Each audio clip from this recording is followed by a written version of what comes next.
I want to show you a clip of Donald Trump that went somewhat under the radar this past week that really just exposes how incompetent Donald Trump is. This clip is from when he was speaking at the New York Economic Club the other day, and he was asked a pretty complex policy question, and as expected, it didn't go well. He has no idea what he's talking about. So I want to show you this clip, but before I do so, make sure to subscribe down below. It goes a really, really long way. It helps a lot.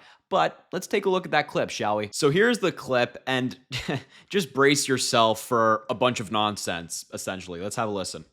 Hi, John. First, let me thank you for your presentation today. President Trump, in the last fiscal year, the fiscal deficit under the Biden administration was approximately $2 trillion. Under the policies you've announced, the deficit would come down from items such as increased revenues from tariffs, as well as eliminating the tax incentives for the Green New Deal.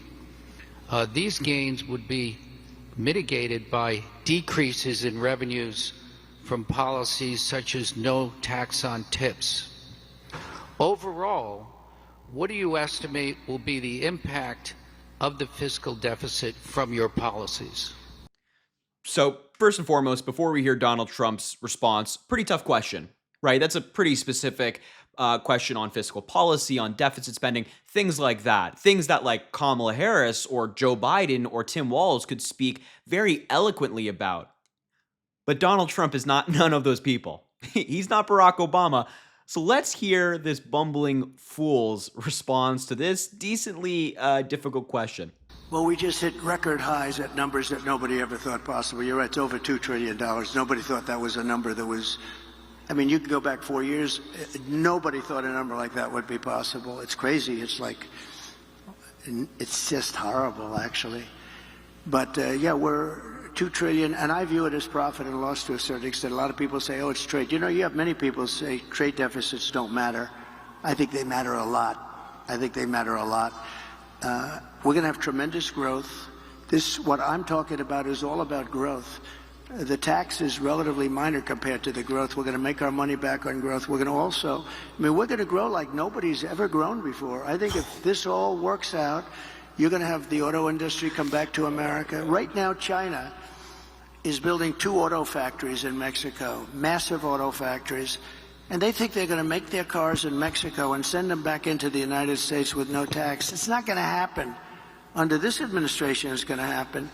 And they wanted to do that during my administration. I said, if you do it, we're going to put a 200% tariff on every car, and you'll never be able to see it. There will never be one car coming across our border. And if I would have let them do it, we would have had these 2 factories. Well, now they're building massive factories, more than 2, and they're going to kill Detroit. And the head of the union, the United Auto Workers in Detroit, has done a terrible, terrible job, just a terrible job. But we're going to bring tremendous growth back. And remember, we're also taking in a certain percentage. I won't name the percentage today, but it'll be a certain tariff percentage, which will be higher than people had heard in the past. And we will be bringing in billions and billions of dollars, which will directly reduce our deficits. Okay, thank you very much. Good job you've done, by the way. Very good. Donald Trump did not respond to the question even a little bit. He didn't respond to the question at all. He managed to actually make his situation worse. He attacked a union head in the swing state of Michigan in the middle of this speech talking about cars while he was rambling about nothing. He never had a chance. Donald Trump never had a chance with this difficult question, and he just proved how incompetent he is. Like, can anybody summarize what Donald Trump just said right there? I don't think that anybody could do that because he didn't say anything. He didn't say anything. He didn't answer the question. He said nothing of substance and completely dodged the question at hand. I imagine that the person who asked the question is sitting there like, my God, who is this guy? Who is this guy? I know for a fact that if it were President Obama, VP Harris, Governor Walz, President Biden, they would have been able to have like an in-depth analysis of what this person asked. But it's Donald, as I said, Donald Trump's not any of those people. He does not have the skill that those people have. Instead, he has the very unique skill of rambling and saying nothing for like a minute to 2 minutes straight, as he just did right there. And in addition to this, I just want to show you a perfect analysis from someone who was there. So I'm sure you saw this clip where a woman by the name of Reshma Sujani asked Donald Trump a question about childcare and what his policy is on childcare and what bill he would advance. And he did the same thing. He rambled for 2 minutes straight and said nothing. And I think her analysis of this back and forth and of Donald Trump's appearance at this economic club is just so perfect. Let's just watch it together. With us now is Reshma Sajani. She asked the question yesterday. She's a member of the Economic Club of New York's Board of Trustees. I don't know if you watched the debate in June, but I tried 3 times to get him to answer that question. You tried a 4th. Did you get anything out of that? Kind of. I may have gotten a little bit more than you did because he did answer the question. And what he told us was that childcare expenses are no big deal. The fact that you're drowning in debt because of them, sorry, but not sorry. And he also told us that, no, I don't have any ideas or a proposal or legislation. And it's insulting. And it's insulting to parents who are constantly having to choose between funding their daycare and feeding their kids. And the thing is like, if you don't have a plan to solve childcare, you are not fit to be president. Boom.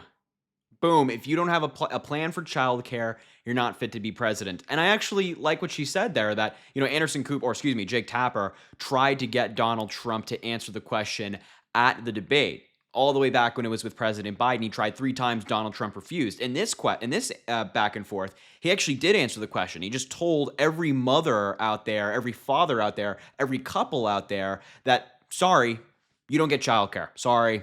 Yeah, I don't have a plan to actually get you childcare. If I'm elected and pretending to be Trump, I will not do anything to help you. That's the answer. I mean, that's the answer that we've been trying to get out of Donald Trump, and he sort of said that kind of explicitly, but hit it a little bit with a bunch of fluff, but that's essentially his message, that if you need childcare, you're a parent, you're a mother, father, whatever it might be, sorry, you are out of luck. And I think that both of these answers, Donald Trump's recent appearances in the past couple of days, just show that he's unqualified to be president. Like, if he can't answer complex questions about the economy or even give a proposal on childcare, then he can simply not be president of the United States. He simply is unqualified to be the most powerful person in the country, the most powerful person in the world. This is somebody who's running for president to keep himself out of jail, and I think we can all agree that that is not a good reason to run for president. So let's not do that. Let's not elect Donald Trump. Let's focus on the future, focus on real policy, not this kind of made-up, makeshift reality that Donald Trump has crafted in his brain, shall we? I think let's focus on the people. Let's go with Kamala Harris. So I just wanted to show you a couple of these clips that further kind of expose the fact that Trump has no idea what he's talking about, doesn't have a Scooby, as I'd like to say. So anyway, I will leave the video there. Thank you so much for watching. I really appreciate it. Make sure to subscribe down below. It goes an incredibly long way. Also, drop a like on the video and comment. Let me know what you think about all of this. And as I always say, I greatly appreciate you, and I hope you have an amazing rest of your day.